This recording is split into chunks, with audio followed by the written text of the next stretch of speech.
Welcome to the Arlington School Committee meeting of Thursday, April 27th, 2017. First, I want to welcome Matt Coleman, the president of the Teachers Union, who's here tonight. No, you said Matt Cohen. No. Arlington Education. Jason Levy, the president of the Education Association. Matt, no, Matt's on the other side, isn't he? He's like in management, yeah. No, he's the other. It's AAA. The other union. Oh, my God, they're all here. Jason, welcome. Good to see you. Sorry about that. I really thought, I got a note here about Matt. And then Lucy Voges, I got to pronounce it right? Voges, the vice president of the 10th grade class at Arlington High School. Welcome. We're really glad you're here. We hope you participate if you have any questions, okay? All right. Now, public participation. None. No public participation. Okay. Internship program presentation. We're gonna do math. When we do math, right? Yeah, we're gonna do math. Let's do math, since I've introduced you as the president of something. Please give a warm welcome. Matt Coleman, the K through 12 math director. Do I have the title right? Yes, you do. All right, good. A position Dr. Bodie once held. Yes, Keep it's that in mind. a lot of pressure. I wanted to first start by apologizing to Jason. I didn't realize that you'd find out about the switch in position this way. I thought they would tell you beforehand, so sorry about that. We worked it out in private. Yeah, it's awkward. So thank you for having me. I was looking back at my notes from last year, and I think I actually presented to you guys on May 26th, so 11 months ago. Hopefully I can kind of recap some of the goals and some of the things that we were working on, kind of give a little summary of how that's manifested this year. One of the hopes that I had was to include some computer science stuff, but one of our computer science teachers is away this week, so I'd actually asked them potentially get back on an agenda later in May, because I think they deserve, a nice little venue and a little forum to kind of show off some of the things that they've been doing. So hopefully in the future we'll be able to have the middle school and high school computer science people here. As normal, whenever I present, feel free to ask questions. I have a time at the end for questions, but I prefer it to be a little bit more of a back and forth. So as I'm talking, just ask away. It's more than okay. Hopefully you have kind of a copy of the slides. So I don't know if you recall, but last year when I did present, I kind of gave an overview of what the first 4 years looks like for my time here. Unfortunately, this looks a little small. Is there any way to work with the imaging? It's missing the bottom part. Yeah. Full screen? Yeah. No, it is on full screen. I can kind of talk through. Do you guys all have the physical copies? Perfect. One of the last slides of last year's presentation was essentially talking about the goals moving into this year. And this slide just kind of a recap, kind of what I had seen for the first 4 years moving into this year of things that we've been working on, things that we were going to be focused on, and little things like that. So, elementary school, there was kind of a movement towards Tier 2 and Tier 3 math support. We had, for my first couple of years here, kind of infused the math coaches. We are in the midst right now of readopting, bringing investigations back in. We're using 3.0. Right now, K and 1 is in the process of the adoption. The next couple of years, we'll be incorporating the other grades. We have continued coaching support unit planning, including formative data. We are going to be looking at restructuring our assessment system, and little aspects have been played around with this year. Just to kind of talk about some of the little nitty things, components of the new investigations contains some digital assessment parts as well as some checklists. We still use Kathy Richardson in K1 and 2, and we had tried out iReady, which is another program. So what we're going to do at the end of this year is to take a lot of that information, try to figure out what the path forward would be, with the idea that we also are going to be adopting investigations in 2, 3, and 4, 5. The middle school. I would say the bigger part of the middle school has been really trying to reach out and connect and make better, support networks for students who historically have struggled. I think we have done a good job with our math sport program, and a lot of our revisions, a lot of the work has always been about how do we make that a little bit better. I think we've adopted a couple of nice programs and also little kind of sub-programs that have helped out, so that's been the core of the work.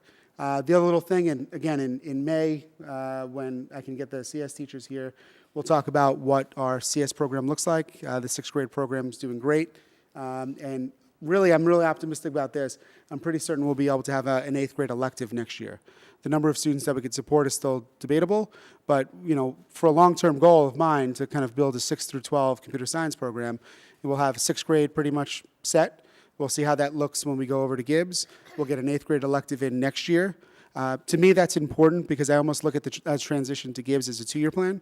So if I could actually start the foundation, the seeds of things in next year, when the schools do split apart, at least we have the programs to grow from. And then just continued support for curriculum instruction. If I were to go down to the high school, I believe what the high school had as big goals, and I'm really excited to talk about this. The connection with special ed at the high school has been awesome this year. We really tried to focus on that, build good co-teaching. The co-teaching has been great. We've built in some other courses just so we can better meet the needs of what the students are telling us they need, which has been great. So I'm really anxious to see how that goes. So to add on a little bit more, RTI, I'm not quite sure how much you guys know about what structures we have in place. So at the current time, we still do have the 6 math coaches. I'm always looking for that 7th one, the unicorn.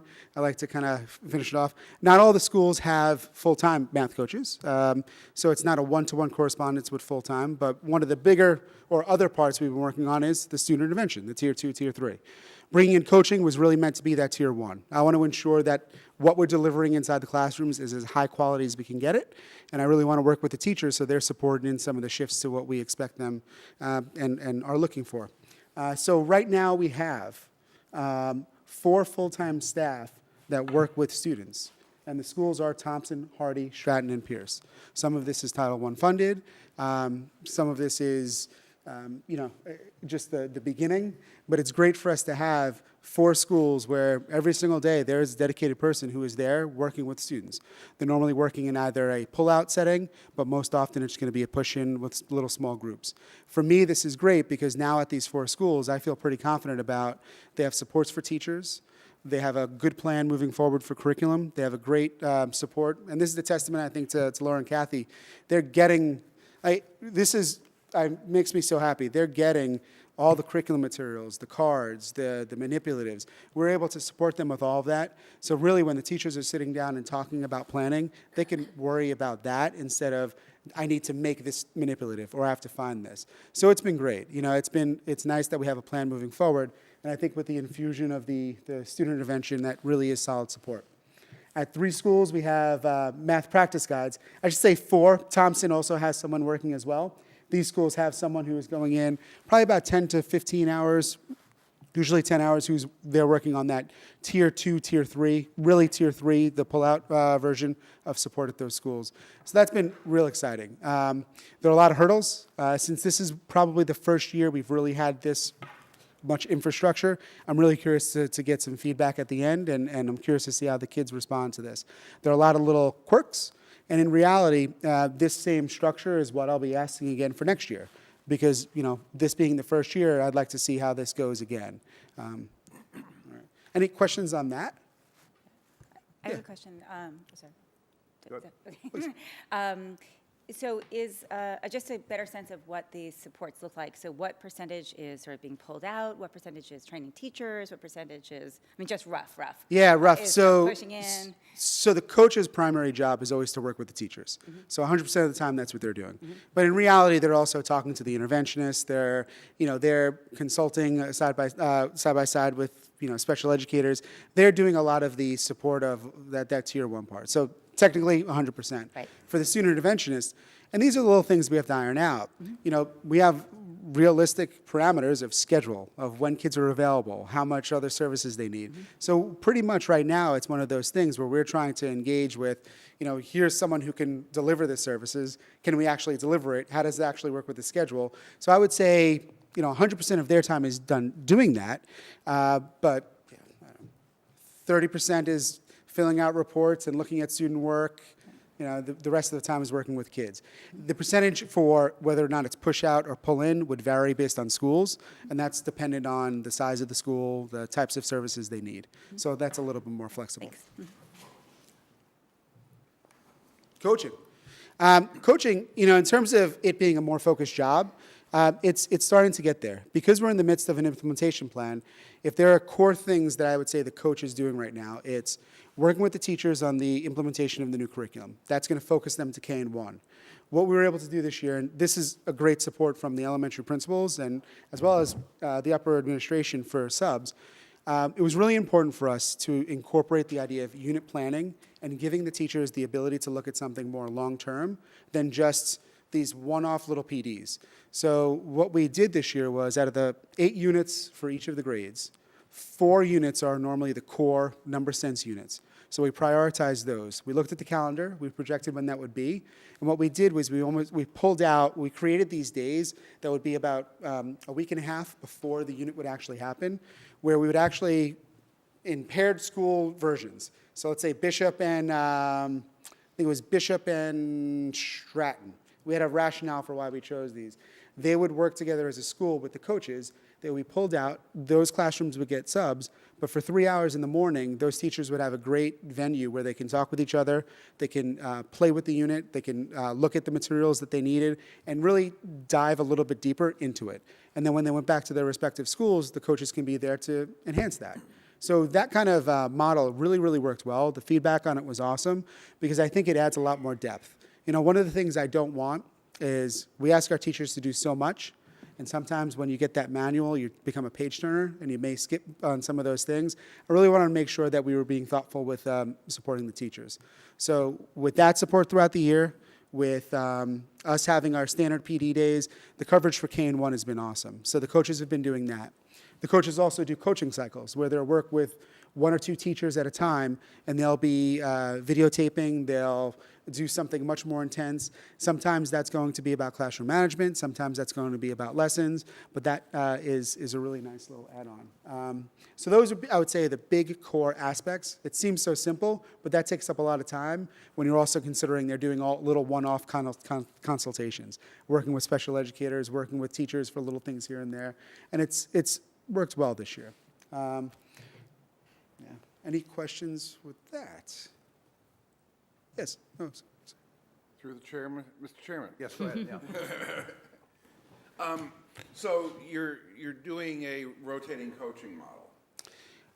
A hybrid version of that, yeah. Because Okay. we're adding more onto the, some schools will do the coaching model purely, that's all they'll do. And I think there's a lot of merit to that. Right now, we have other goals and other things that we're trying to work with. So when coaches can fit that into their schedule and it works well with the teachers, they have that in their toolbox. They understand what they would do for a good coaching cycle, and that's starting to take a little bit more hold.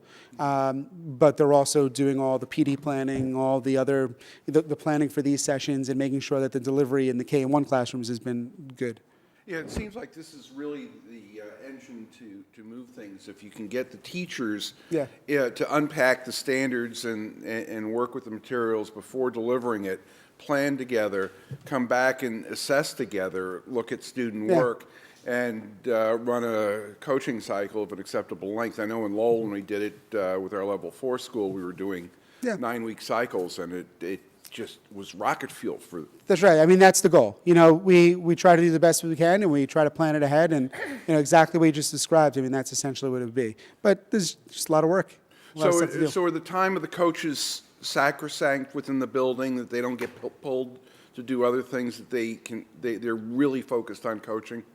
I would say they're focused on supporting teachers. Mm-hmm. So the coaching cycle is part of it. Mm-hmm. As much as you'd want to say that the delivery of PD is coaching as well, then yeah, they're purely coaches. I really try to maintain. I take a lot of pride in protecting them from not. Part of the issue is that the concept of Tier 2 and Tier 3 intervention is real. There are some students that we probably want to support that way. But for me, 4 years ago, when we first started doing this, I really want to make sure I'm protecting the teachers and making sure that they're supported in what they're doing as well. Excellent. Yeah. Go ahead, Chrissy. Can you just, I know I've heard Turk math for elementary, and now you're saying implementation of investigations. So what's the relationship between? Oh, sorry, I use those words interchangeably. Turk is the company, the collaborative that actually creates investigations. Okay. Sorry. No, that's That's fine. my fault. And even really, I should be calling it investigations in numbers and space. I think me even calling it Turk is probably bad form. Sorry about that. No, that's, Yeah. I'm just trying to make sure I know all the names. Yeah. Yeah. All right. Middle school. So for middle school this year, we're really trying to focus on what can we do to support some of our struggling learners. You know, building that K through 8. When I think of RTI, I'm really thinking about it as K through 8. And I want coaching. I want tier 2, tier 3 set. I mean, to me, that's the vision. I want to get that pretty much established. So when we get to high school, we have a little more insurement that's there.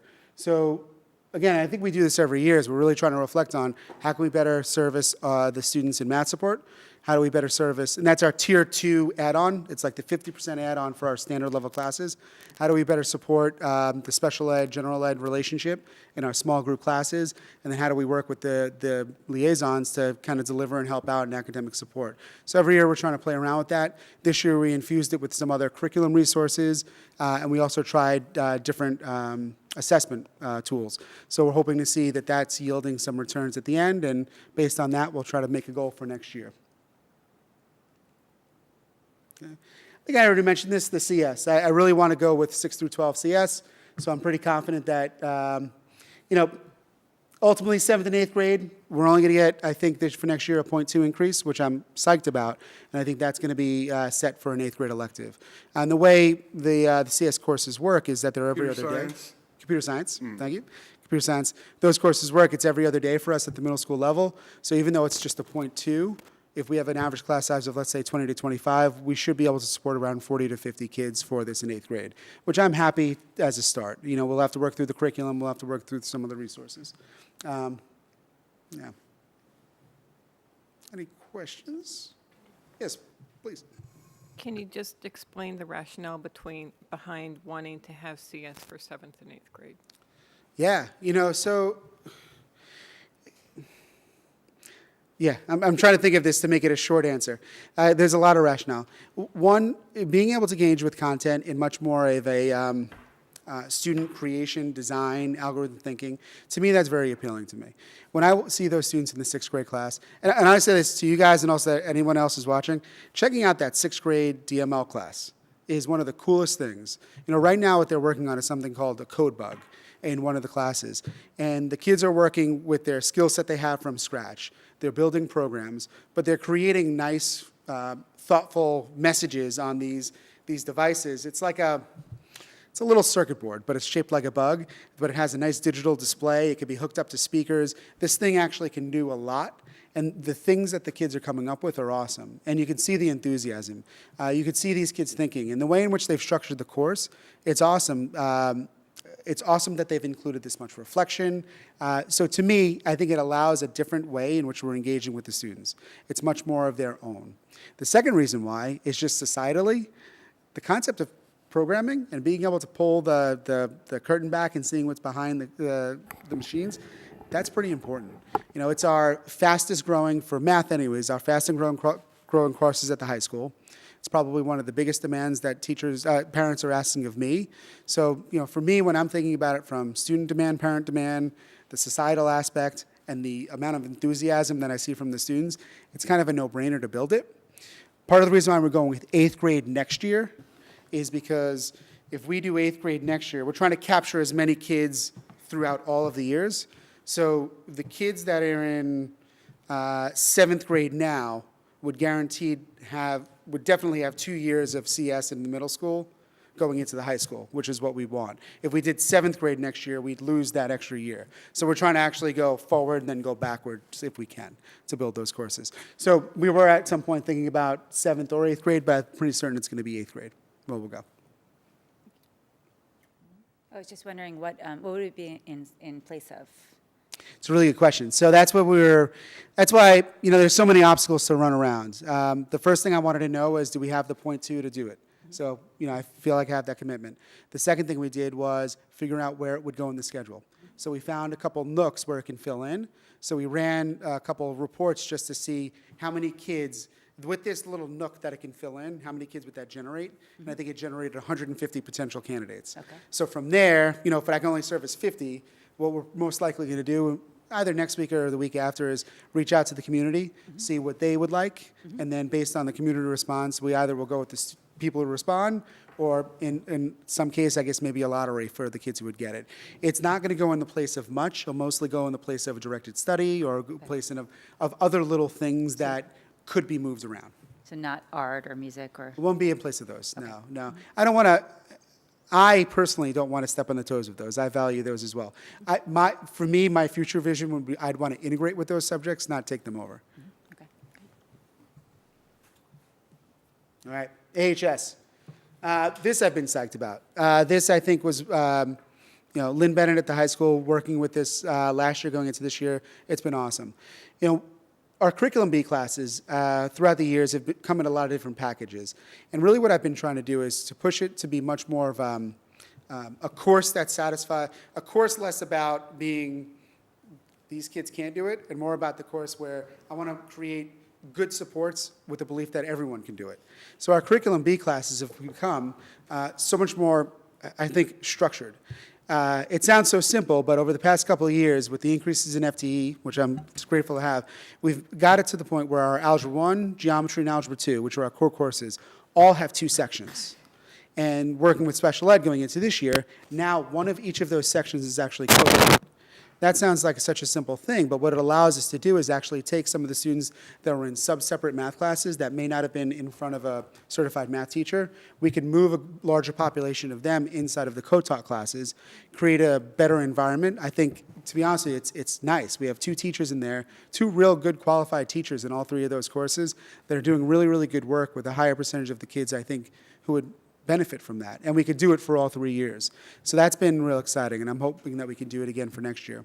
The other thing we did going into this year was, because we've seen, I want to say a different population, but an increase of students who may have had gaps in their learning, we were seeing at the high school some students who may not have fallen under special ed, who essentially were, this sounds crazy, but essentially were at around a 5th or 6th grade level in 9th grade.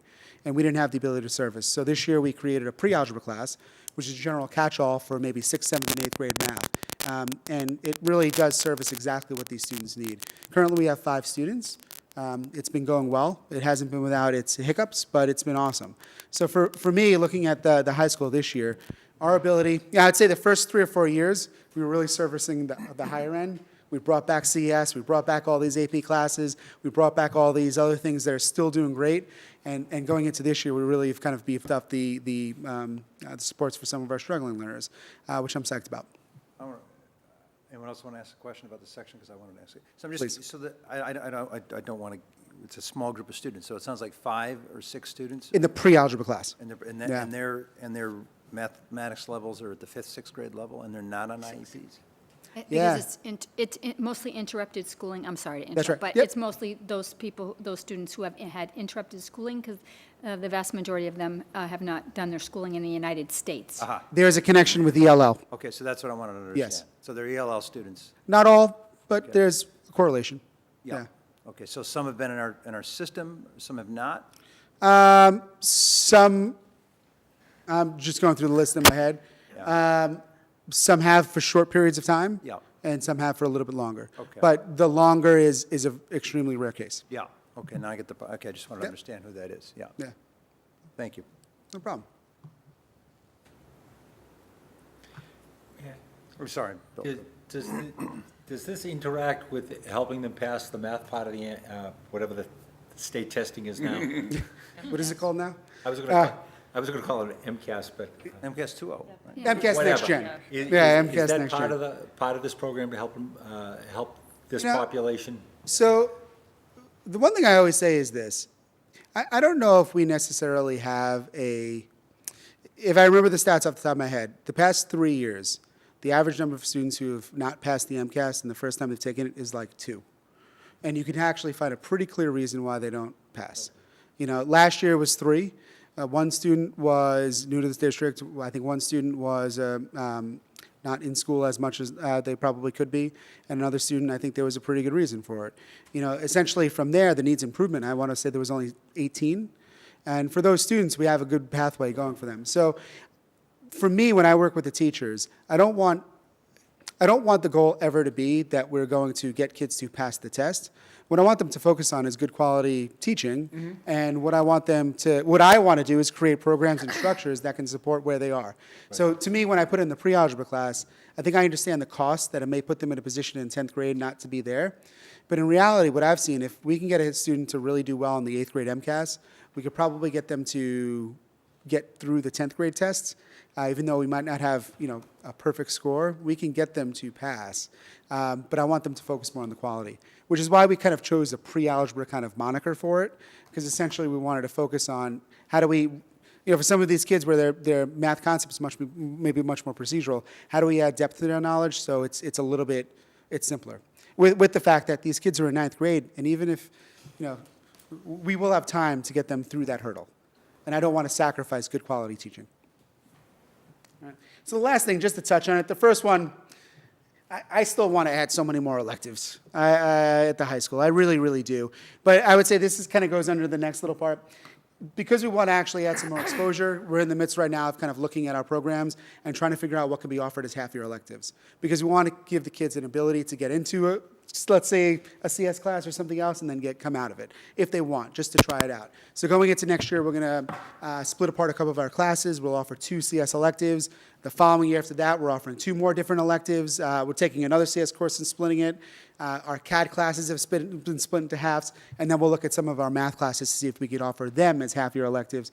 So we can, we have a great set of, high percentage of kids taking math class, but so many more kids want to try to just dabble in it. And this year-long commitment sometimes is the deterrent. If we can do it as a half-year, they'll jump in. The goals for next year are roughly the same as this year. To be honest with you, we might redo a lot of it. The biggest change is going to be a lot of the planning at the OMS is now going to be around, centered around the transition the following year. So a lot of what we'll do is going to be centered on that. Any big questions? Yes, Dr. Kersey. What- Oh, I'm happy. What do you see as some of the curriculum shifts that maybe come up with the Gibbs opening? It's a really good question. There have been I would say the biggest thing I would say is a little more integration among the different topics. I think there could be a good marriage between what we're doing in math and science. I think some of this also depends on the schedule that we create, how flexible that is, what we do to support teachers in their ability to collaborate. For me, it's adding some more context to the math while not losing the mathematical lessons. That's going to be pretty important to me. I would say I could see something where we could probably create an infused class of DML, technology. We have art classes. We could start to rethink what some of those courses would be and find some connections among all those. To me, that would just enhance kind of the project-based aspect of it. So I would say those 2 big things. So it's kind of rethinking, Curriculum-wise. as we're rethinking the 6th grade curriculum, as opposed to because they're becoming their own separate school. Yeah. I think we have an opportunity to do something that is, I don't want to just take the 6th grade and move it over. We have the opportunity to rethink some of this stuff. And I know the teachers are up for that. They really, really are. They're going to buy in, I'm pretty certain. I know the math teachers are. They're eager. Another big component, and I'm sure you guys have heard, is the social emotional aspect of it. And I know for a fact that all the teachers are really, really interested in that. The math teachers, I know for a fact. Great, thank you. Yeah. Any other questions? Just make a comment. Dr. Bodie? It's a great presentation, Matt. Thanks. This would be a good time to mention this because I think all of what you've said really is reflected in the news we had this week from U.S. News and World Report. They look at the rankings of schools throughout the whole nation. And Arlington High School continues to do better and better in the rankings. And one of the important metrics they look at is how are we supporting our students who need more support in mathematics and certainly writing and reading and analysis. And I think that the kind of programming that the math department and with math's leadership has put into place has really made it a stronger and stronger network of support in the high school, not only in the high school, but in all of the other levels as well. And because whenever what we learned is that Arlington High School is 12th in the state, up from 19th last year. And some people can question about rankings and all of that, but I do think for this particular ranking, the emphasis on support for your high-need students and college and career readiness is directly linked to all of this work that you've been doing, and we're very thankful that you're doing it. Thank you. There's still a lot of work left to do, so I'll be asking for more FTE.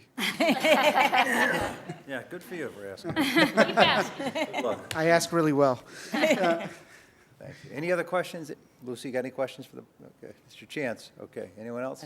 Yeah. So I just have a quick comment, which is that I think it's a great idea to do the half-year classes, because one of the great frustrations for high school students is how many amazingly cool classes there are, Yeah. and how little Yeah. free points they have in the schedule. So having a half-year class gives them That's more the idea. opportunity to do. You know, it's adding that general aspect where they can try things out. I mean, that should be a component of your high school experience.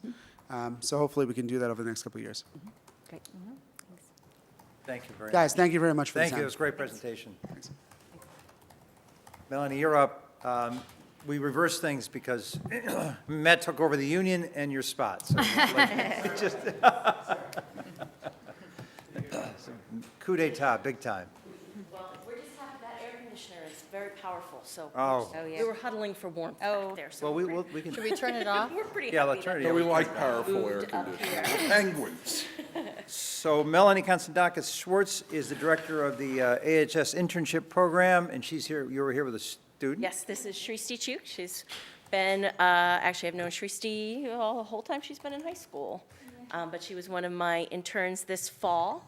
I'm going to give you sort of some overview info about the program and some changes and developments. And then I'm going to let Shristi share a little bit about her experience as an intern. Sound good? I press the forward button. Or am I not hitting the right button? Here you go. There we go. So I was able to work with Ed consultant Janet Smith a bit last summer and over last year to develop our vision statement, which I think is pretty straightforward, that we want to create opportunities for Arlington High students to experience learning outside the school walls, kind of one of our 21st century models, that they can find insights about themselves and about the learning experience via projects that contribute directly to the work site and the school community. So that is our official vision mission statement. The goals for students, we want students to participate in learning outside the school building. There is a lot of things to learn that are not confined to a desk and a classroom, as we all know. We want them to develop professionalism in a workplace setting. This includes demonstrating respect, effective communication, taking initiative, promptness, responsibility, kind of general skills. You'll see the settings are all very, very different. So we kind of had to come up with general workplace skills because the sites are very different where the students work. We also wanted them to develop the more intangible personal characteristics of self-confidence, self-knowledge, perseverance. Ooh, looks like my spacing got a little funny there. And appreciation for opportunities. So a couple of changes and updates. The program is in year 5. I'll have it up on the slide in just a minute. But we expanded a lot of options. This was our largest year yet, this current year. It's generally speaking a fall program, but we have students stay on into the spring. So we ended up with 39 students in the fall, and I currently have 14 that are staying on in the spring. So we wanted students to have a broader range of experiences. It typically had been sort of a very high-level, very honors-oriented program, and that was wonderful, and those kids were having great experiences. We also wanted to broaden it to kids who maybe that wasn't necessarily the first thing they were looking for, or maybe they didn't fit the typical profile and they were looking for other types of work experiences. And so they discovered there's a lot of great things in Arlington and the surrounding communities. One of the other things that's been a really great find is how many opportunities there actually are within the Arlington High building. I couldn't believe how many people who said, yeah, I could use an intern for this and this and this, and the number of students we were able to place right in the district, either in the building or very close nearby, was really great, which made it really easy, or significantly easier for me to supervise them as well and communicate. So that was kind of a nice win-win going around. In 2013 to 14, there were about 18 participants. We had a little dip in 14-15 to 11. In 15-16, we saw 23. This year, we started with 41. We did finally end up at 39 due to various reasons for attrition, scheduling primarily, and how the kids' schedules were changing over time. So I did finish with 39, but we did start with 41. Projected for next year is between 28 and 39. I actually think it's going to go up. It's a little early to tell because juniors are getting all their course selections in. And so I have 39 total, but some of those have that as an alternate choice. And also not all juniors have their course selections in. And generally speaking, I usually get about an extra 5 to 6 over the course of the summer and early fall. So I do anticipate us going up a bit. And teenagers are sort of a lot of power of personality. And this past year, I wasn't teaching juniors, whereas the year before I was. So it was really easy for me to walk up to a kid and say, hey, I know you're going to love this. This is going to be great for you. But I didn't have quite as many of those relationships this year, which made it a little harder to do that recruiting, because a lot of times kids really respond when an individual says to you, "This, I know this is for you." But I still am pretty excited about the students who signed up and the things that they're interested in. What I have here is just a listing from our presentation night. I had them all take a selfie at their job site and then give a little brief summary about what they do there. So there's a whole variety of things here. I'm going to forward it up to Shristi, though, and I'm going to give her the mic to share a little bit about what she did. So let me see if I can get yours here. They're kind of not in any particular order. They were just the order they came in, so we didn't alphabetize them per se. There we are. Hi, my name is Shristi Chuk. How are you? I was looking for an internship to do because I wanted to do something in computer science field, but I didn't know exactly what I wanted to do. And I was taking computer science, honors computer science in high school. And I was like, we were like mostly doing coding, and I realized that I wanted to do something in computer, but coding was not my thing. So I went up to Ms. Konstantakis. She was my history teacher. I was like, do you happen to have any internships that has to do with like IT or any hands-on like technology internships? And she had like all these lists, nothing that had like interested in me.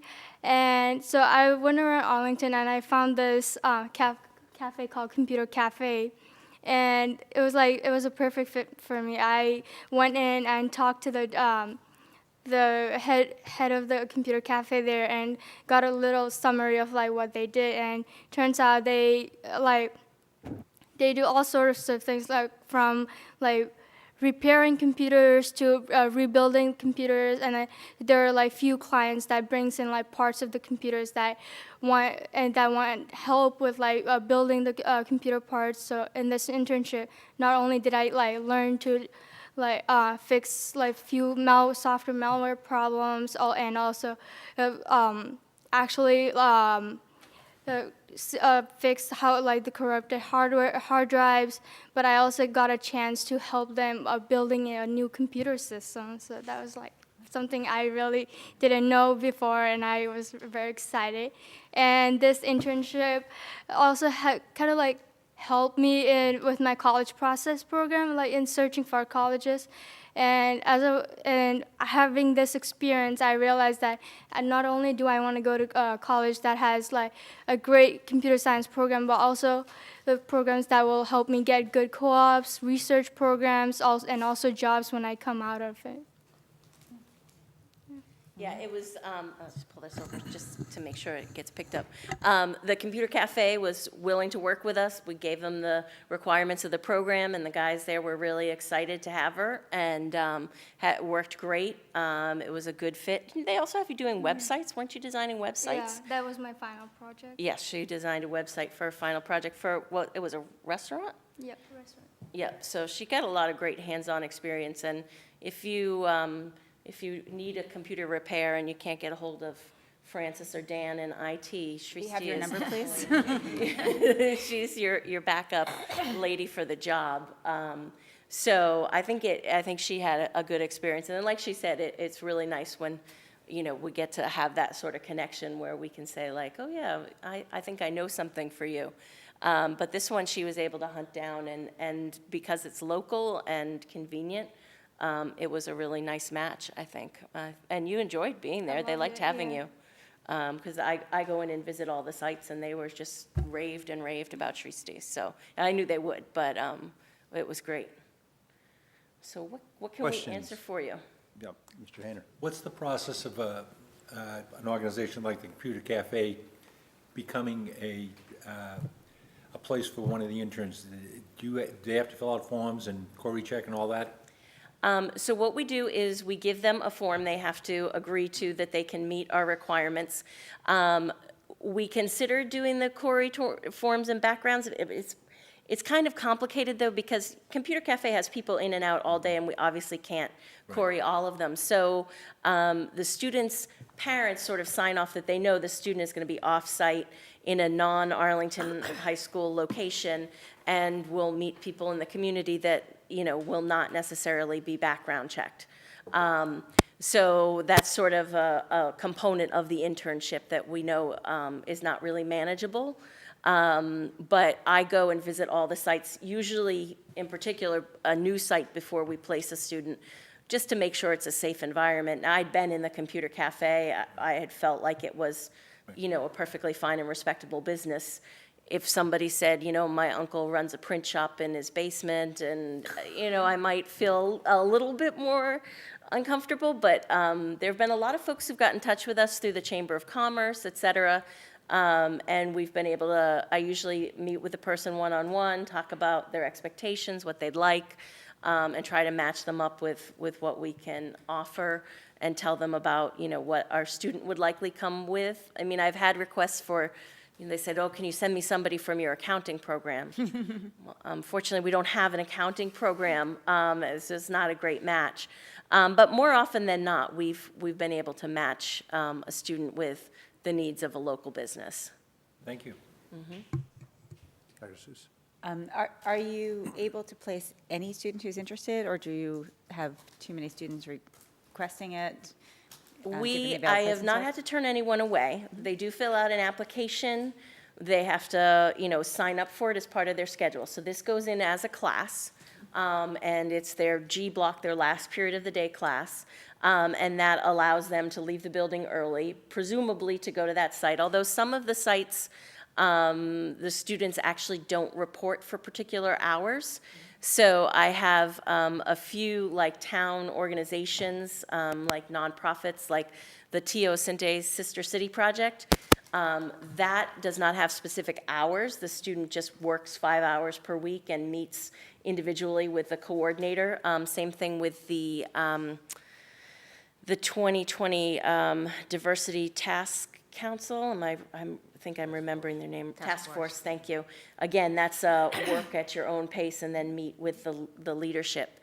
So I haven't, the only case when I haven't been able to place a student is when they've wanted a really specific type of internship and we just aren't able to get one. But at this point, we've not overgrown what we can offer. It's just that sometimes a student really wants to be, like we place students at the police, I've placed a student each semester at the police department, but they can only take one. And if I have another student who really wants a police department, we've tried Cambridge and Somerville and Medford, and They don't jump for Arlington High kids, unfortunately. They jump for Medford High and Somerville High kids, et cetera. So only in those kinds of cases can we not place someone usually. And their guidance counselor also sort of has to agree that they have a schedule that can manage it. I have told kids, you know, you're playing a varsity sport, you have a job, you have a full slate of AP classes. I'm not sure an internship is sensible. And, you know, they have to kind of make decisions about what makes sense for them. A question, it's the hours, it's 5 hours a week generally for the Correct. internship? It's during this part of the school, they leave early some days, or it just depends, the schedule varies per student? So most students get it scheduled as their G block. There were a few exceptions, so. Last period of the day. The last period of the day. There were a few exceptions. I had a few students this year who were taking AP statistics. There's only one section, it meets G block. So what we did is we scheduled it at their F block, which is the second to last period of the day. They got that period sort of free, and on one day that meant they got to leave early because that would meet last period on that day. And that sort of compensated for the time that they would be doing their internship. And most of those kids had internships that were flexible, like with the Sister City project or something that didn't require them to show up. Or a few of my kids have weekend internships. They interned at, I had a student at the Kennedy Center for the Senate and a student at the aquarium. Both of those are weekend. So, you know, their schedules didn't necessarily require them to go at, you know, 3 p.m. or 2:30, et cetera. And there's always some kind of project at the end of the internship? Everybody has, that's part of the requirement of the program? Yes, so there's a final project that sometimes there's other schools that call it like a give back project. And so it's something where the student does something that supports the site and also helps them learn the components of the job. So when Shrishti was doing the website, that was a customer of the business that needed a website. So she's learning how to develop a professional website and supporting the business and learning a component of the skills for that business. So it's something along those lines. A lot of times the kids are like, am I gonna have to come in with a big poster and no, it's not that kind of project. It's a project that's specific to your site. And are you part-time, full-time? What's your? So I'm still teaching 4 sections of history, and this is a .2. This is a .2, so it's 20% of your job. Yeah, it's one class. Okay, so I don't want to ask how busy you are. 'Cause It's a lot. It is. There are certain times that are higher busyness than others. I got it. Okay, yeah, go ahead. So I was really impressed by the great selection of places. And I'm wondering, you talked about how you're getting some of them, but I'm also wondering, do we send out thank yous or like a certificate that they can put up or something? Oh, Do great. you want to tell them about? Yeah. Yes, so at the end of the internship, there was a big ceremony where our host sites, the main directors or whoever would come over at the ceremony, and Ms. Konstadakis gave each of us students award, and also an award to the host sites that they could put it up, and also I think was it like Arlington High School bag? Yeah, we give them a little tote Yeah, bag. a little tote bag as a gift to the sites. And you wrote a thank you letter. Oh yeah, Everybody and we wrote all a thank you we all letter. had to write a thank you letter as part of our assignments, and most of us also gave us like a small gift to the host site. That's great. Wait, I can course, ask yeah, go ahead. one other. And then the other thing is, I'm hoping that there's I have a current 10th grader, and I'm thinking back to, yes. And I'm thinking back to when she was in 8th grade and they did the getting to know AHS thing. And there wasn't that much about this during that. And I'm thinking it'd be nice if there was more because, well, for many reasons, but I think it's something that the kids can get excited that, this is coming and is a reason to come to AHS. And Yeah, no, that's a great point. Let me just slide it over so I pick up my voice. That is a great point. It has traditionally been a senior year only program, so often we haven't kind of marketed it that young, but it is sensible to let kids know that's an option. We also this year are going to take a few juniors, so we are bringing in some younger students to be a part of it. So yeah, that's a great point. It probably should be part of our orientation, as, you know, some of the options that you'll have Yeah. as an upperclassman. Great, thanks. Mr. Hanna, real quick, do you do a seminar with all, in other words, have them all get together periodically and let them know what each one is doing and how things are going to share? It's, yes, but it's problematic. So at the beginning of the year, the first week of school, I kept all the kids during G Block, and we did like a orientation week, kind of training week. We may change the model of that just a little bit next year, but we'll probably do something similar. And then at different points, call them in for meetings. But because their internships are so differently scheduled, and like I said, some students actually don't even have that same period free, it's problematic. So usually what happens is I'll schedule 2 or 3 in the same week, and I'll say, you need to come to one of these sessions. And it's usually a check-in with some updates about projects coming in and sharing a little bit. It's pretty hard to nail them all down in one place. I was just thinking back in student teaching, we'd get together periodically, and one of us might have a problem with what we were doing, Yeah, the like others this. had success in dealing with it, and it was much easier to hear from a peer Oh, how they sure. resolve problems. So I'm just sharing that with you. Yeah, no, it's a great idea. It's It's scheduling. logistically problematic, but it would be worth figuring out. I agree with you. All right, thank you very much for coming. Awesome. Great presentation. Thank you. We learned a Thank lot. you. Have All a right, good very night, good. everybody. A lot of clapping tonight. Okay.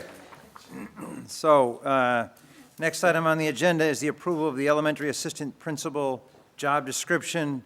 We have a motion to put it on the, So move. so moved, second by Ms. Starks. Discussion. No discussion. We- All those in favor? Huh? We put it up here? I can't get access. Oh, you can't get access? Didn't get it? No. I can make copies. Oh, the old way I used to be able to get access, not available to me anymore. Sorry. Oh, you're I not? And I came late, so I didn't. Yeah, I had to download like Mm. 300 things before it allowed me to do You- anything. but you have to enable I can read the it. thing. It looks good. It looks good. Nice We font. should all take your word Jeff for it. likes it, so we should pass it. That's what I Well, can't get okay. anymore. There's no more Good. requests. May I- Go ahead. Did I read this correct? Rob, Kathy, you may be able to answer this. It's a 205-day, this would be considered under the AAA contract? Yes. So That's what I this figured. person would be able to get professional teaching status, am I correct? I'm not opposing this, I just want to make it's out there. It's, Because it's downloading locally. although it fills in for the principal and stuff like that, the job, the position itself under the statutes is different. That's all I'm, thank you. I'm supportive of this. I think it's a good job. I think it'd be interesting what we're proposing for a salary, because it's an awful lot of work for somebody. Yes. Mr. Carden. One of the requirements is previous administrative experience required. So what kind of administrative experience would these candidates likely have?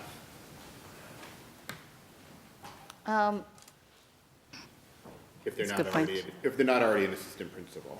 If they're not a principal, people can take on leadership posts. We have Would it be like a team leader? team leaders, that could be a possibility. They could be chairing committees, they could be professional development, presenter, mentors, if they didn't have administrative experience. In fact, how we look at this position often is it is an opportunity for people to get administrative experience. That's what I was Our intent will surprised be see to, it there. yeah, our intent will certainly advertise internally, and we'll also Got the wrong one, externally. sorry. No, I looking don't at the say wrong anything one. about it. Looking at the wrong one. It says master's degree or higher from Yeah, accredited I've got the wrong- college, I've got the good- appropriate licensure. Sorry, I've got The the good. licensure. You gotta have the licensure, and then at least 5 years of experience as a sure. teacher. Yeah. All right, Len. Sorry about that. That's great. Yes. Okay, I have a question. It's not so much about this, but my understanding was that some of the principals wanted an assistant as opposed to an assistant principal. Are we going to have that position brought, that description also brought to us, or is that? The answer is no on bringing it forward, because we already have it. The principals that are not going to have a .5 assistant principal actually, in some respects, would rather have somebody full-time, and they really want someone to help with behavioral issues. And so we have a position, it's called a BSP. Yeah, okay. And that is what essentially the 5 other principals want. Just a quick follow. This is a .5 position we're talking about currently? Yes, it will be 2.5 positions. I understand that, but, I mean, the idea would be to split them between buildings? I don't think so. In fact, we're thinking of doing 2 different models just to see how it works out. One model could be that it would be combined with something else. So you'd have a full-time person, so you'd be, and the other would be simply a .5. Other districts that have done this have actually found that there are people interested in being .5 building administrators. I've seen it. My only concern with that is when you're doing the other .5, and you're not the administrator, it doesn't mean that all the issues that discipline and things like that are going to stop for that .5 while you're doing it. And it's a balancing act to be able to do this, and you're going to have to deal with it, that's all. It may not Right. work. And in fact, we work with the union, AEA, to look at this because it would be problematic for somebody to be a teacher, .5, and a .5 assistant principal because, as you can see, part of the job description is Yeah. to help with evaluations. So it's something that we're in discussion. It may not, first of all, there may not be the right person. And then secondly, there may be too many obstacles. I wasn't even thinking of that. You brought that up.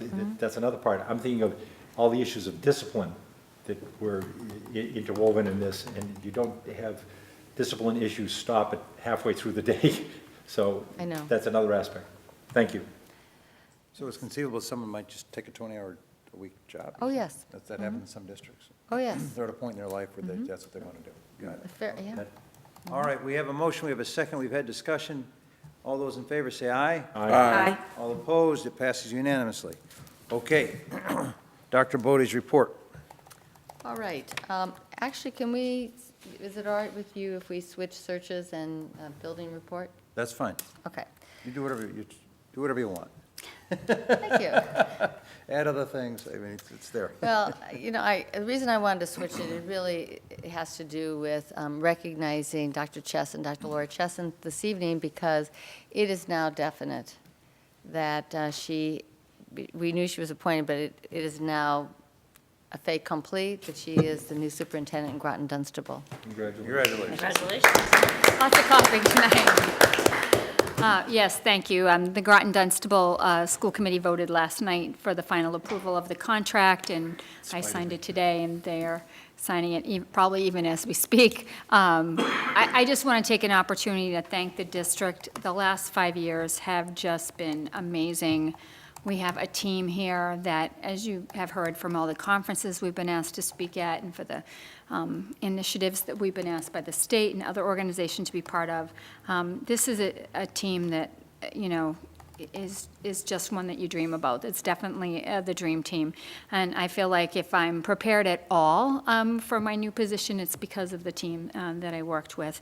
All the way from the teachers and the people that work in the custodians and the cafeteria, all the way up to the curriculum directors. And of course, being mentored by Dr. Bodie has been immensely helpful. So it's with some sadness, not minor, that I will be leaving at the end of June. So, thank you. Well, we've been very grateful for your service to the district. You've been great to work with at this table, so we're very thankful. They're lucky to have you. Jeff? Yeah. I was contacted by one of the school committee people on the phone, and she asked me, began off what I thought, and I said, I wish I could tell you something negative. I heard a gasp on the other end of the line, and I said, I really don't want to lose her. And then I shared with her the positive things. I know what she's going into, because I worked in that system for 28 years, and we had a little talk, but she decided to go for it anyway. Congratulations. Well, it's with a little more sadness on our part that not having her with us. She's certainly been a great person on our team, and a lot of wonderful initiatives, and I give her a lot of credit for the work she's done, and certainly the leap we have done in technology has just been really amazing, and while we have the money to do it from the Capital Planning Committee, without the leadership to implement it in a very thoughtful way, I give all the credit to Laura on this, so, thank you. Great. Can I- So that brings Can I- us to search. Mr. Schlickman has to leave to go to adult ed. Right. I'm going down to community ed to talk about local government. Okay, thank you, Paul, for doing that. Can I So say? the first search is to talk about, we are moving forward with a search for a new assistant. And we posted the position. We would not begin the interviewing part of it until we knew that this was final and complete. But we felt that we needed to get moving on this. And we have actually quite a few applications, and I continue to get references unsolicited about different candidates who have applied. So we'll be putting together a committee, and in fact, Jason Levy is certainly part of that, because we want to have it be a fully represented committee, and if somebody on the school committee would like to participate, we would be happy to have someone. But we'll have curriculum leaders and principals, and I would expect that probably we're going to get that committee together very soon, because we're thinking we want to get out and have at least our first round of interviews. So what Mr. Spiegel and I will do is sit down and set the calendar, because when we put it out to people, we want to let them know what the nights of the interviews are going to be, because if they, if that's a conflict, that's a problem. But one of the things you know that goes on at this time of the year is that it's so busy. And but we're committed to doing this, and we hope we just find someone that every bit as talented and dedicated, and the great work ethic that you've given us these years. So we're moving forward on that. Yeah, Quick question, do we have a current job description, or are you planning on changing it, or? That We did have a current job description that we posted, so I think the last time, I mean, it's been 5 years, but we did put in that job description, we've modified it a little bit on the School Spring posting, but it is a focus on, obviously, curriculum, technology. Could you just send a copy? Sure. Appreciate it, thank you. it's essentially not different. I've never Yeah. seen it, Oh, I'm just, okay. Jeff? that's all. Hi, I just wanted to, sort of, just a question about process. It seems to me that knowing when the interviews are being scheduled is too late to form the committee, that really a committee should be involved early on as applications are coming in to review the applications, before the final decision is made on who to interview. So I just wanted to get a sense of the timing and know that. We've already started asking people to be participants on this. We're moving forward. I think that I think we're probably will have that all straightened out very soon. But we probably will, it'll be a big enough committee, we probably won't do a doodle and say, well, it's really going to be what the available nights are, because there are so many events going on right now. And these interviews most likely will take place after school into the evening hours. Would this be someplace where it would be appropriate to invite community members to apply as well? Or is there any reason why that would be inappropriate for this kind of situation? It would not necessarily be inappropriate, and I think that, there's people, certainly in AEF, who've been really involved in the schools who, I don't think it's inappropriate at all. I think that it's an important position, and having many different perspectives is really important. So when do you see the request going out to everybody, and when do you see the committee having been formed? When you say to everybody, what do you mean by that? I mean, both teachers, administrators, and and community members, sort of. I don't think I would put something out generally to all community members, because honestly, pardon? Yeah, I agree. I think it would be people who've been involved directly in a lot of the work we've done. And the reason is not that I'm not trying to cast a wide net, it's just that when I've done that in the past, honestly, we get a lot. Too many, right? Too I many. get that. So many, and So I think people who've been really involved with the schools are, make the most sense. They have a large constituency of people that they know and represent So do you have important groups that we work with. do you know when the timing is? And when would the committee be formed? When, just Well, sort of? we're almost formed. We're getting close to being formed. We're hoping to probably start some interviews within the next 2 weeks. It's going to, if we have a lot of candidates, which we do, I suspect that we're going to probably need more than one evening to do this. I'm expecting to interview somewhere, maybe 9, 10 people, easily. I'd like to volunteer to represent the committee. Anyone object, or anyone else interested? Yeah. Okay, so Mr. Hayner it is. Okay, thank you for serving. And I'm sorry, did you want? No, I had a question. Yeah, go ahead. When we did this last time, the interviews were held, I remember I was able to sit in on an interview, or actually multiple interviews, and I wasn't on the committee or anything, and I'm trying to, I think that's fine. I can tell you the process, what you sat in on was the finalists. So last time, when Dr. Chesson was hired, we had a large interview committee that included teachers, administrators, and I can't remember, there may have been a community member or two on the committee as well. We actually had interviews in this room, and the committee sat around this table, and the candidates sat at that table, and it can be intimidating for the candidates, but, it's a big job. So, I don't remember exactly how many people we interviewed last time, but it was maybe 10, 12, somewhere around there, and we had 5 finalists. We had a lot of strong candidates, and what we did is we brought each finalist in to meet with constituents throughout the district, including school committee members and community members. So that's probably where you okay, yeah, where you that saw makes the more sense, candidates. yeah. And that's, would think we'd do something similar. I think 5 is a lot of finalists. Well, hopefully, we would probably want to have 3 or 4 maybe, but 5 is a lot. Right. With principals and with this position, this is quite a process that we're going to go through. And that's why I want to get going on it, because we know we have to have, people that come in for the day. They'll have a chance to be in the schools and meet people and have focus groups during the day, and we'll have a parent interview. And the thing is that you would be able to come to any of them. So it is also possible, it really becomes sort of situational, honestly, whether you do a site visit or not. Sometimes site visits can be very helpful when you're not very clear.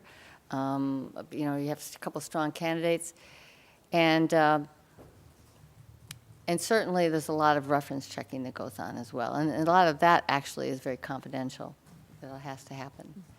So it's a process, we certainly didn't want to begin it prematurely. We couldn't do that.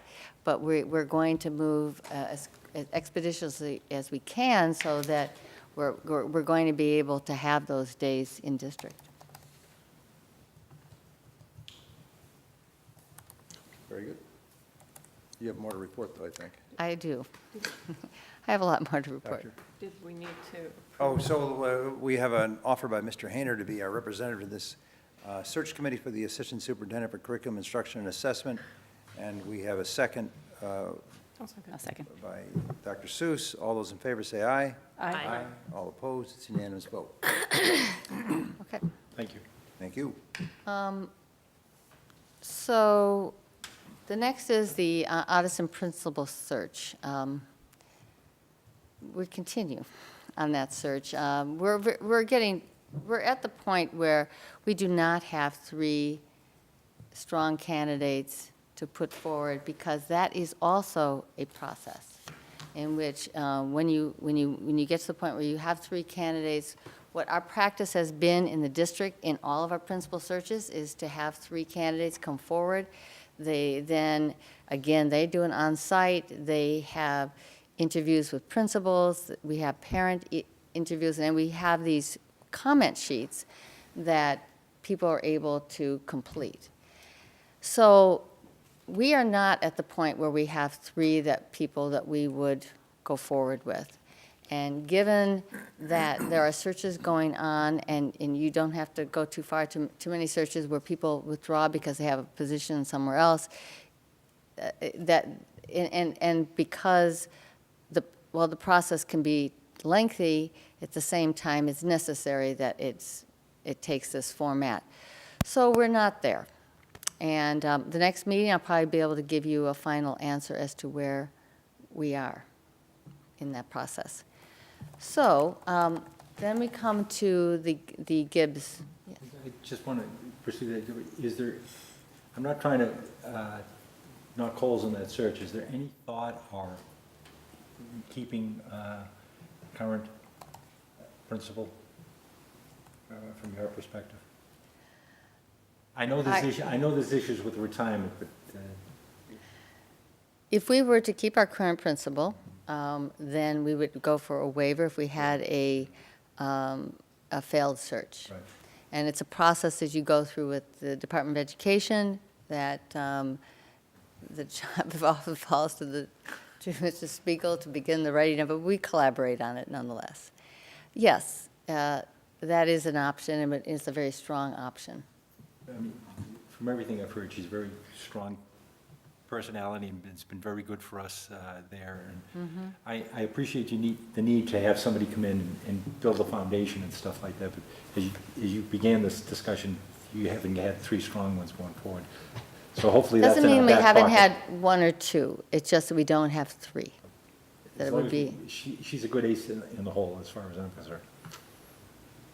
Thank you. Yes. Well, the thing that you probably have gotten to learn about me is I always have a plan B, maybe even a C. We're going to talk about that a little later on. All right.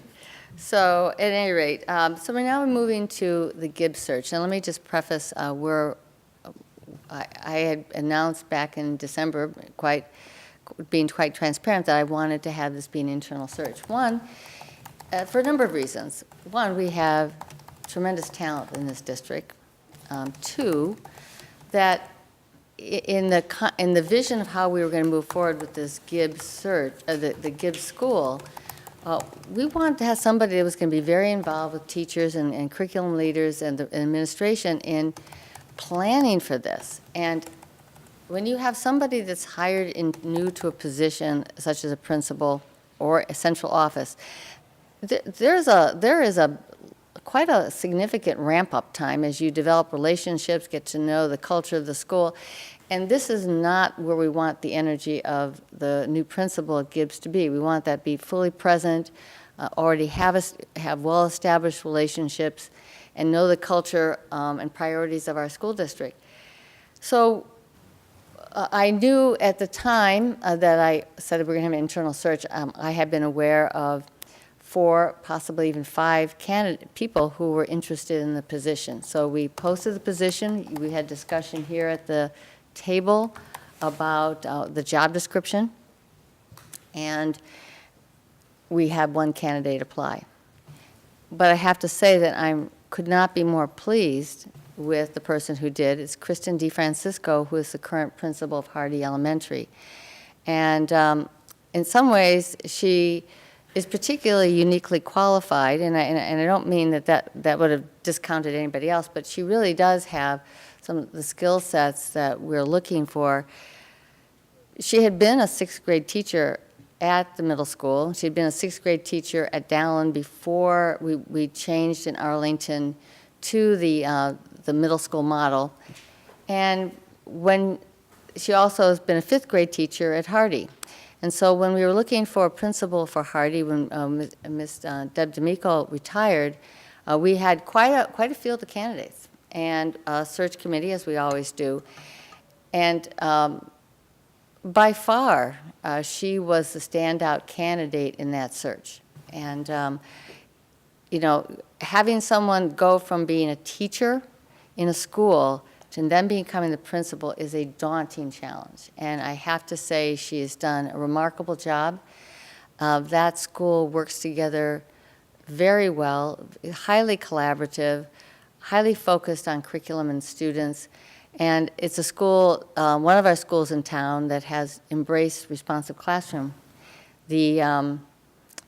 almost all of the teachers at the Hardy School have been trained in responsive classroom, and it shows. And I think we've talked here at this table about some of the things that we're seeing that is tangible evidence of how well it works in terms of the number of discipline referrals that we see in schools that have embraced this. So I feel very proud of the work she's done, and I'm very proud of her. And I have decided to appoint her as the Gibbs principal. So we're sort of orchestrating, letting people know, so everybody feels that they are knowing in sort of a simultaneous time frame. But I could not be more confident that she is going to be the right person for this job. So for the remainder of this year, while Laura's still with us, the two of them are going to co-chair the Gibbs Planning Committee. We've talked with the sixth grade teachers about the committee. And one of the things that was really quite interesting and remarkable, to be perfectly candid, when we talked to the teachers back a month or so ago, one of the things that after much discussion around with many people, we thought that would be really make sense, since we're already doing a lot of responsive classroom training for the elementary level, to have that be some training that we would provide all of the teachers that are going to Gibbs that following year. So the challenge on that is that the trainers from the organization prefer whole-day trainings rather than, we offer them almost all the half-days for our sixth grade teachers, but they didn't feel that model worked well. So went over to, met with the teachers and asked them if they'd be willing on that first Wednesday, with teachers return, if they would mind giving up my talk. That was not a problem. And then, but it was the contractual piece that they could be in their classrooms in the afternoon, and they were unanimous in wanting to do that. But the interesting part was that since one of the teachers said, well, why couldn't we have 2 days in a row? And I'm thinking, I don't think we can do Thursday. And he said, no, we'll go on Tuesday. So we now have that set up, that our sixth grade teachers are going to come in on Tuesday, also do Wednesday, and then they'll be part of the faculty meetings on Thursday. And we've scheduled 1 day, 2 other days. 1 day is definite, and the other day is we're waiting on a commitment on. But we're going to have 4 days that they'll have a full day trainings. If I may, Gibbs is not going to open until 18, Correct. but you're going to do this training, and they're going to be using this for next year. They'll be trained. That's yeah, awesome. Yeah, That's great. yeah. Thank you. And thank you to AEF that's helped us be able to afford to do this. Well, Jason Levy was there with me that day. I don't know if, Jason, you want to talk a little bit about that meeting that we had? The teachers were all very enthusiastic about the responsive classroom training. We've heard a lot about it. A lot of teachers meeting with fifth grade teachers, seeing it for themselves. And I was shocked to hear when the teacher recommended the day before, every teacher was on board. And for all teachers to be on board for another summer day right before the year begins, you know they truly are excited about it. So we are looking forward, and thank you. Right. So we have a big committee, and we have the money for the stipends for them, and so we've moved forward. In fact, we talked to them a little bit more about it today, so. Yep, we went and met with all the sixth grade teachers today. There's going to be 3 subcommittees, and each of those subcommittees is going to be co-chaired by a curriculum director and a teacher. So it's really a collaborative effort, and we got a very positive response from the teachers again today. Can you just spell out what the subcommittees are? One deals mostly with operations and scheduling. Another one deals with curriculum and instruction and supports. And the third will deal with culture and school community building. Okay, great. And, I don't want to get too far ahead of things. There'll be opportunities next year where there'll be presentations about the plan for the sixth grade. So the idea is to have a presentation at some point to parents and maybe a presentation to the school committee. Absolutely, Yeah, okay. absolutely. We actually have a commitment to work with Vision 2020 has asked us to come to give an update similar to the forum that we, Yep. forums we've had with them in the past, early in the month of June. So initially, we were supposed to have a meeting with them on Monday, but as you can see, we're not near enough in to tell them anything. I don't really know what to tell them at this point, except that what's going on. So we're going to meet with them in a couple weeks, let them know where we are, and then on June 13th, we'll have members of the committees come forward, and parents and community members can come in and just get an update. We certainly won't be any place close to where we're going to be, but at least they'll know the work that we've done up to that point. And for a presentation, the school committee on kind of a framework, like sometime in the fall, is that realistic, or is it better next spring, or what do you, we should probably talk about that. So We'll talk about that So we maybe. want to calendar something, so we want to make sure there's a presentation to us, or here's rough idea what we're going to do. Okay. Yes. Yeah, real quick, getting back to the, Ms. DeFrancisco, it's a stipend part-time, or stipend position between now and the opening of the school, am I correct? Correct. Have we got a job description? Did we have one yet? A salary? on it? You worked on it. We did a lot of that. The next question was the salary then. Have you come up with a stipend for that? No, we have not. Okay, so, thank you. I'll We anticipate. have not. Any other questions on searches yet, before we go to? So we're building? not having the meeting on Monday? No, that's going to be canceled. Okay. I mean, if we have it, there's no information to share, so I don't feel like I want to waste everybody's time. Okay, excellent. Do we know about the That was my goal, to make you happy, Ms. Starks. June 13th? Do we have a timing? Do we have a place yet, or not yet? The town hall is the place, and the Okay. timing, I need to work with Ms. Starks and Vision 2020 to. Great, okay. And that'll be a presentation, okay. The project, Well, actually, we have 3 more searches, just so that Oh, you're 3 more aware of searches, these. But there's not as much to say about them. We have a committees formed for Director of Performing Arts, and we're hoping we have some candidates. Director of World Language, that search is happening, as Ms. Ritz is taking a professor position at BU. And then the Director of Social Emotional Learning and Guidance. And we have different people who are chairing these committees, and we have the committees, and we'll be moving forward with those. There's no intent on the first two to change the job description that we'd have to be looking at? I just assume you're going to maintain them? Great, thank you. So that's the searches at the moment. You can see how busy we are. It's going on. So let's start with the high school this time. The high school building committee went with me this week to Winchester, and Dr. Allison Ampe came, and it was a very interesting tour to be able to go around. About 10 members of the committee came. Do you want to talk about it?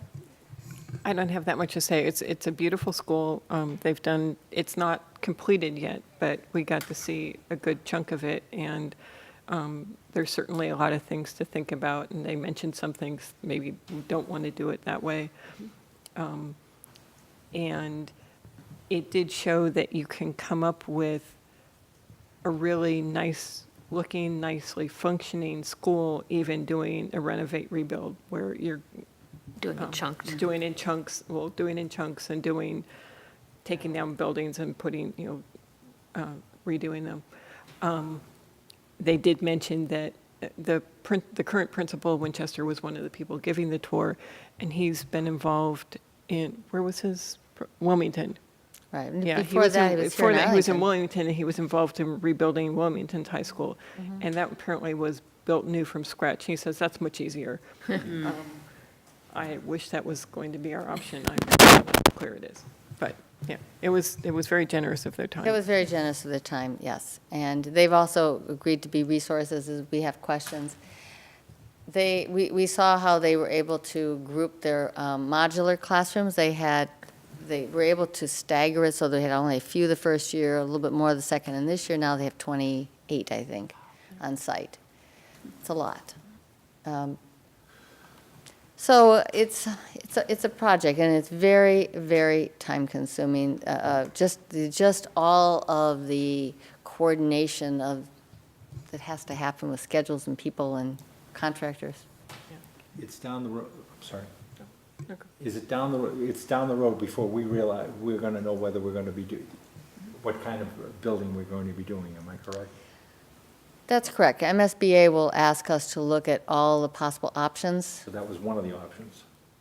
Well, one option well, the question is there even in Arlington an option for all new? You mean blow it up and start? You know, that's going to be a question, or are there other sites, the land, first of all, and of course, the problem is that everybody that's lived here in Arlington for a long time knows that in behind Arlington High School is a tannery, and there was toxicness that was in the soil, which has now been capped. It's safe, but nonetheless, it is a capped site. So that complicates what we're going to do. In other schools like Woburn, they built on their football field, they played elsewhere for the year, and then they were able to move into it. I don't think that's an option here, but certainly that'll be something we'll have to look at. The one other thing that came up in the tour was both the principal and the assistant principal talked about how much time and effort was involved in the construction and just managing the details and the interaction of the students with the construction and stuff. And I was reminded that Mr. Schlickman had thought it would be a good idea to put in a dean for next year. And I think we do need to be thinking about that very soon, because we're going to need someone. I think we're going to need to beef up the administration in the high school, at least temporarily, when the construction actually starts, and probably a little bit before, because I think we're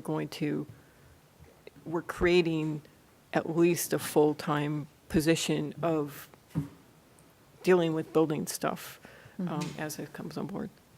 Right, so if not a dean, like a Well, project it's- yeah, whether manager or it's a something, dean- right, well, right. But it needed to be someone who has academic ability to deal with students and to understand what's going on. So it's not just a project manager, but there needs to be a body that can do this stuff. But not Right next now, year, we but don't when it have- happens, yeah. but Yeah. very soon. Yeah, next year's. So two things. One is I ran into a school committee member in Somerville recently. So I think it'd be useful to talk to. You might already be in process of doing that, because They're they also also, have yeah. a difficult site. They're at a different stage. It just might be useful to sort of talk to people at all these different stages. But the other thing I want to say to the Yeah, they're behind community us. is, one of the things that I get, and probably everyone gets, is ideas. People come up with their great ideas. And they want me to say, oh yeah, we're definitely going to do that. And I have to keep saying to them, we don't completely control this process, right? But we are not, if everybody in this room decided that we're going to do X, that doesn't mean that we're going to do X. I mean, the MSBA has a very strong hand in this, and they're committed. They're committed monetarily. They're committed in other ways. And it's very much their project as well as ours. And so just saying that community, come with your ideas, but we may not be able to sort of implement even the best ones, because it's this partnership. Well, there will be opportunities for people to To come together in groups to talk about this. So it was helpful, and I think that the more we do these kinds of outreaches, we do learn, and I have been in touch with, it's actually the former superintendent who's coordinating all that in Somerville right now. So, at any rate, going on to the other buildings, Stratton is doing fine. We have no issues. I mentioned last time, and there's no change in it, that we're going to be able to give teachers access to the new building, start moving things before they leave school. Excuse me. So they'll be able to get their boxes down there. Next week, we'll have a discussion at town meeting and a vote, hopefully positive vote, to move forward with the construction of 6 classrooms at the Hardy School. And then Thompson, well, we don't have the updated schedule yet, but it's possible that we're going to be delayed. The contractor is working on Saturdays. They're going to give a new schedule to the permanent town building next week. So we'll have a much better idea probably by the next meeting where we stand on that. But definitely been working on plans B and C on this one in case. Was Thompson done with the construction at risk, where the contractor has to pony up some extra money if they're not on time? Well, there will be liquefied, there'll be a damages penalty for sure, but no, we did not do a CM at risk. Thinking of doing that, however, at Hardy, and certainly doing that at Gibbs. Here, for sure. Yeah. Just to add, I don't want to, the issue there was, I'll let it go, never mind. I don't want to, let's wait till they make their report on Tuesday. Let's do that. Come back. Thank you. That's really it. Beauty and the Beast is Friday, this weekend. Put a little plug in for them. They were very excited about it today. And those are the main reports. Yes. Appropriate to ask the superintendent a question at this time on something? Yeah. Well, yeah. The Safe and Supported School Grant, that's intended to be used to evaluate the status of the students and stuff going forward? Can I let Ms. Yeah, Elmer, fine. who is You're right. chairing that committee, I'm still confused a bit about it. Sure. Yeah. So the Safe and Supported Schools grant, we received two. We received funding from the AEF last year, and we began some work at the district level over the summer, and then we were able to secure a larger grant from the state this year to implement, or actually to complete the self-assessment at the school level and develop action plans at each of the schools that has a Safe and Supportive Schools team. My concern is, and hopefully I'm wrong, that we've got the money for all the schools except the high school. Is that true? The grant money? In our application, we had pre-K through 8. So are we going to do the high school as well, I hope? the high school actually, well, in this formal process, perhaps down the line, but the high school actually has been working on this for a couple of years. So we're going to have the information, or we have the information? regarding No, the they haven't students? done, they're not doing the assessment right now. And at the time when they were thinking about it, they thought that they were going to be more intensely in, because this decision was made quite a while ago. They thought they were going to be more intensely involved in a different timeline for the high school. And it was just like one more thing that they didn't feel they could adequately reach out to this My year. only concern is that we all agree that we have the issues of the emotional aspect of the children. We've just put another new position in to deal with this. I just want to make sure we have all our ducks in a row and we're able to, I don't want us to be in a position where all of a sudden part of our population, we don't have the information on. If we've got it, that's great. Well, it's not so much the information about our Right, population. and You so wanna talk actually, about and I that? just want to clear, because this has come up when, with the diversity committee as well, just to be clear that the Safe and Supportive Schools is not only about social emotional learning, and it actually came from the state's work on support and creating safe and supportive environments for LGBTQ youth, and then they developed a self-assessment for schools to look at through a lens of several, or rather through several lenses, whether it's through leadership, communication, training, all those lenses at what you need to create an environment that is safe and supportive for all students, and really at the basis of that is cultural proficiency. So I don't want to equate it solely with social emotional learning. I agree. Getting back is, from what I'm hearing, we're doing or have done the assessment for the K to 8. Am I correct in understanding what you said? We've got this, a similar set of information or rubrics at the high school, and if not, are we going to get it? That's my only concern. The high school right now is not doing this particular assessment. I'm not saying that they won't do it down the road, but right now, are they doing work on SEL? Absolutely, and they have been for a couple of years. So if we have programs, if we develop programs coming out of all this, we'll have something for the high school as well. That's my only concern. The high school, and both the middle school and the high school also have the advantage of having the youth risk survey. And in fact, the high school, as part of the Middlesex League, we have agreed that we would, all the Middlesex League communities would get on sync with having the survey done at the same time. I want to thank Leahy Clinic, who has actually provided the funds for the creation of the survey, which is heavily modeled after the one that we use, which is a state one and also national. But we have just administered that at the high school. And the plan will be to get those results back, probably, I don't know if we're going to get them back late June or maybe in the fall. So we have, in the high school, we have a lot of touchstones in terms of issues that our students are facing. And that's actually not what we do at the elementary school. We don't do those kinds of surveys of students. My only concern was we didn't have the information. You give me, or similar information. You're telling me we have, so I'm fine. Similar but different. It's not doing the assessment that this This assessment is more in-depth. It's roughly 250 questions. And as I mentioned, it looks at it from each framework so that you can then develop an action plan based on your own, that's unique to your building. So they would not be using that tool to develop any action planning. However, one of the district goals is for each of the schools to have plans for this. So the high school will be working on creating a plan, just not using this method. Thank you. So just a question, whether my understanding is correct or not. I've been thinking that this, doing this assessment, and then next year we're hiring this director of social emotional learning and guidance, and that hopefully that person then is very instrumental in developing the action plans. It's helping the school, well, the schools will be developing their action plans Now. this year, by June 30th, ideally. There may be some work continuing over the summer, but yes, But that that is person exactly can the put, intention. sort of look at the data and sort of see like, oh, what do we really Right, need and to then do? that would inform a district-wide plan as well. Okay, excellent, thanks. All right, consent agenda.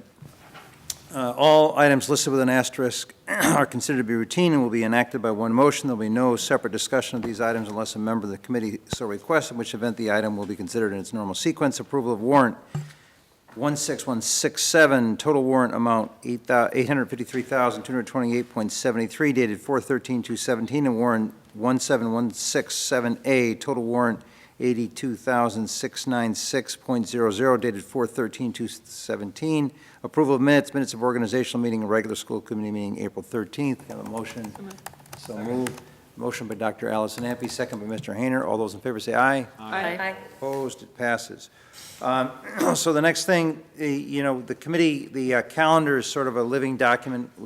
Karen and Dr. Bodie and I update it all the time. We should probably, so to keep a record, we'll probably put on there, we'll put on what is on there for this week. So for next week, we have a curriculum presentation on visual arts. Dr. Bodie and I are at the Touchdown Club for the first part of the meeting, so go ahead and approve the budget or something like that. Name a building, whatever you want to do. We have a report on the AEF grants. Is it next week, or when is she coming? Is she coming next week, did we say? AEF? Yeah, is it next week or the following week? I got to read. I think it's the 25th. All right, yes, not next week, so it is the 25th. Yeah, okay. Not the 11th, okay. Yeah. I'm going to highlight it in like a different color when we add things. That's a good idea. It just doesn't show up in Yeah, this. yeah, that's a good idea. I think when, I didn't attach it. All right, so then we have a curriculum presentation. So I think at the start of the meeting, there'll be the curriculum presentation on visual arts, health and nursing presentation after that or before that.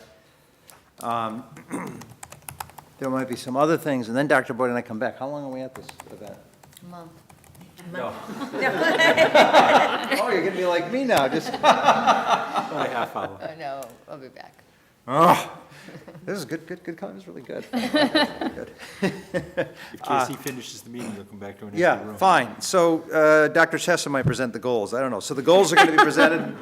The goals are going to be presented at the first reading. So that'll be our chance to start to talk about the goals. And then we have the first reading of the final 2017-18 calendar. That's next week.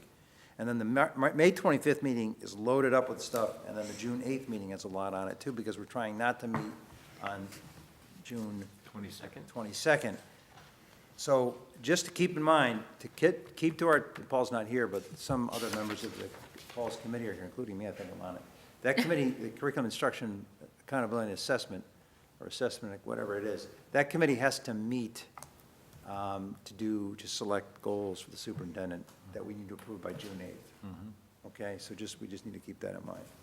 All right, so any questions on this? About what's coming up, yeah?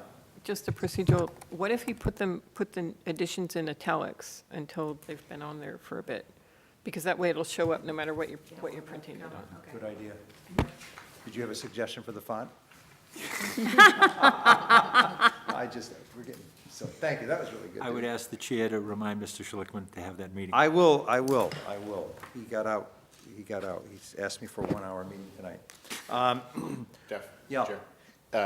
We haven't had a budget update this month, so we can make sure we get one. Yes. Yes. That's Monthly gonna be budget. at the beginning of next month. Okay. Yeah, so we should kind of put into this schedule so we have a monthly budget update once a month. Good point, Mr. Cardin, excellent point. Okay.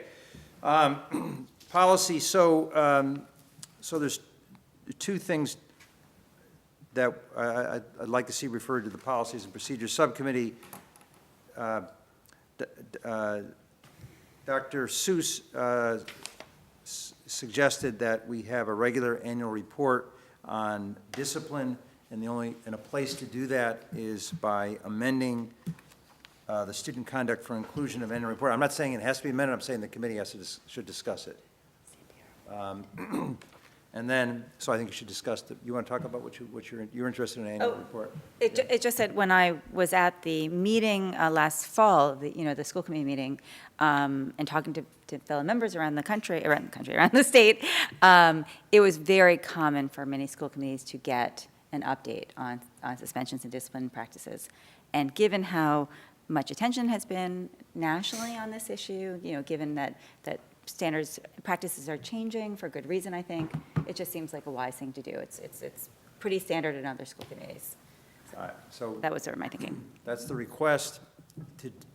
Ideally, we'd want to have a first reading at the end of the month of May, by May 25th, if not sooner, but by May 25th is realistic, if that's realistic. Then a second reading on June 8th, then it goes into effect, and the committee would work with the superintendent to see when it's realistic to get a yearly report. So we get a minority hiring policy report by policy in October at some point. So I don't know, we have to work that out. The next thing, so I guess you want a motion on that. Motion by Dr. Seuss, second by Mr. Cardin. All those in favor? Aye. Opposed? None. The second thing is, there was I forgot the name of the law firm. We all get these Yes. emails on occasion from that law firm. that said- I know the one you meant. Yeah. I forgot the name of it. And so there was a suggestion that, given some of the changes in federal policy, that we review policies with regard to legal responsibilities of districts when there's a request for student information.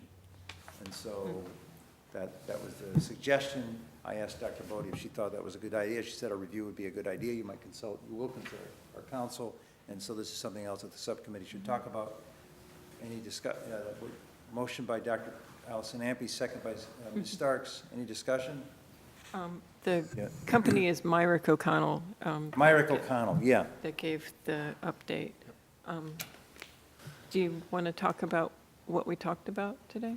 Yeah, we had a Oh. policies and procedures meeting prior to this Yeah. meeting. And so we did take a look at the Somerville resolution, which is not policy, but they also made some minor tweaks to their policy, which we plan to take a look at. So it kind of is on our agenda, but I don't mind the formal referral. That's helpful to know that the committee is interested in doing that. As far as timing, I mean, if we're not going to have the second June meeting and not meet all summer, then it's probably not going to make it. So Okay. that's one reason for having the second June meeting, if we want to address some of these policy issues. If not, we'll just wait till the fall. Okay, I think we can decide on whether to have a second June meeting. I mean, sometimes you could have a second June meeting and just simply have the second reading on some policies so that we get that done. And we just, as long as we have a quorum, we can do that. Yeah. We also have the option to suspend that rule for the second reading if people feel it appropriate, too. We could do that, too. Then there's some policy about coming back and doing it again. Yeah, I mean, so let's see why don't we just see where we're at on June 8th? Okay, but, all right, any other things? So we had a motion, a second, all those in favor? Aye. Aye. All opposed? Great. Okay, subcommittee reports. Well, I'm going to go out of order. We'll start, since we're talking about policies, we'll put policies first.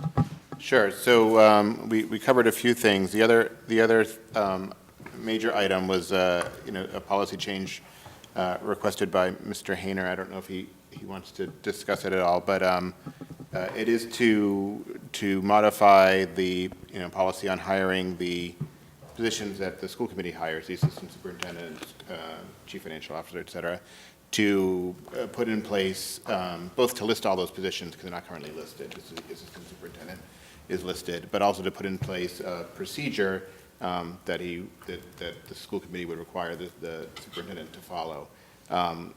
So we felt that that was a little bit premature. We are undertaking, the entire review of our policies with the MASC, and we'll talk about it as part of that process. But we did not feel the need to act more urgently on that. Great.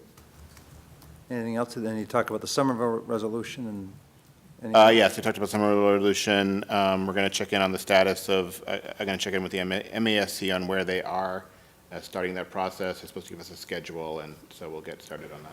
I mean, you'll report by June on what policies you're going to, right? But Well, it's going to be, we'll have to see how that process unfolds. There may be some policies that we prioritize as part of that process, or maybe we'll take them in order. I don't know how that works, so we'll have to see. Okay. And we had talked about prioritizing the policies which would be impacted by the Myrick O'Connell. Yeah. and Right, so right. we can't Beside- look at. other than that, Yeah. yes. Also, in this document, that Dr. Bodie flagged some policies that are inconsistent with actual practice, so you might want to think about addressing those. Okay, good. All right, policies and procedure, we got that one done. Budget, Kirsty, will you? Nothing to report. Community relations. We are working on planning a meeting, but nothing yet. District accountability, curriculum, instruction, assessment, no report. Paul's not here. Facilities, Jennifer? Nothing to report. School enrollment task force? Nothing lately. Legal services? Nothing at this time. Arlington School, Dr. Bodie gave a good report on that. Gibbs Committee? We met again, talked more about color. I think that we covered that the last time, though. Color is a big issue. Well, the Thompson Color Committee did a great job, I have to tell you, so whoever did that. Were you on that committee? No, I was not. Dr. Bodie and, But we haven't met Principal since, I and- think, we discussed it in the last meeting, so. but it came out great. Okay, liaisons, any liaison reports? not Any me. announcements?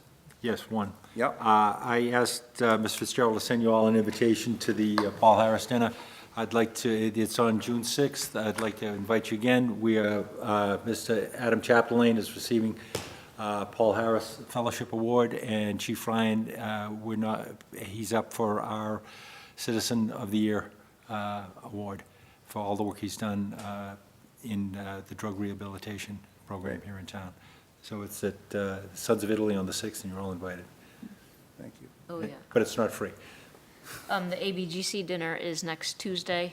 My husband is actually getting the award for, I can't remember what the name of the award is. Community service volunteerism. Volunteering, right.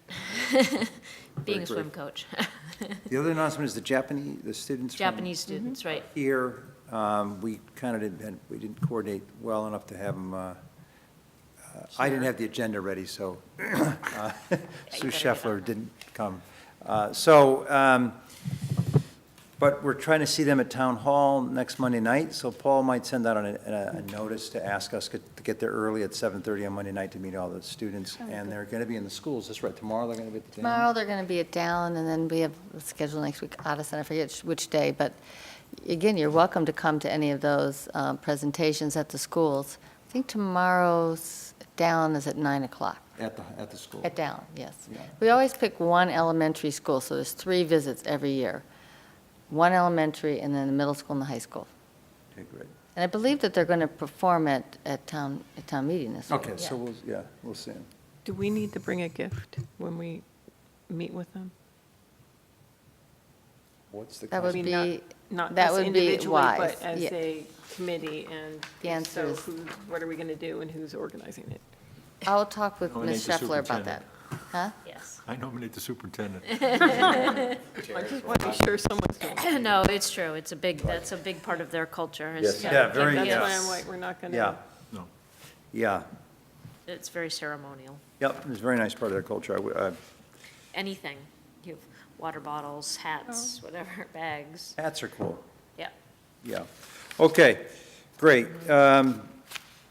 Future agenda items, we kind of already talked about that. Executive session, we don't need one. One other future agenda item, Matt Coleman has requested time to have the computer science teachers report, and Dr. Bodie and I will work on when we can do it, whether next week or the following week. Yeah. Oh, I'm sorry, I forgot something about budget. Can I? Yeah. Go ahead. So next, so we had asked the superintendent to put the creation of a special education reserve account on the warrant, and it is. It's going to be Article 27. The Board of Selectmen haven't actually voted to do their action or no action vote yet. They're going to discuss it on Monday. They forgot. And I'm not sure I can be there because I'm going to be in Boston. I'm not sure I can get back in time, and I'm wondering if anyone would be willing to go speak to it. If not, What time? You give me okay. the I'll points, give the you- high yeah. points, at their It's their at their regular. regular meeting at 7, it starts at 7:15, and there's not much business Right. on it. I'll be happy, if you just give me the high Okay. points, I'll Okay, be great. happy to. That's all, thank you. Although Paul wants us at Town Hall at 7:30. Well, yeah, but we're just, yes. I'll be on 15, that'll make me a short, I'll talk short for change. Anything else? Anyone else wants to talk about? Okay, motion to adjourn. So move. Second. Dr. Seuss, second by Cindy Starks. All those in favor say aye. Aye. It is a vote, and I so declare it. The meeting's over. Great, record time.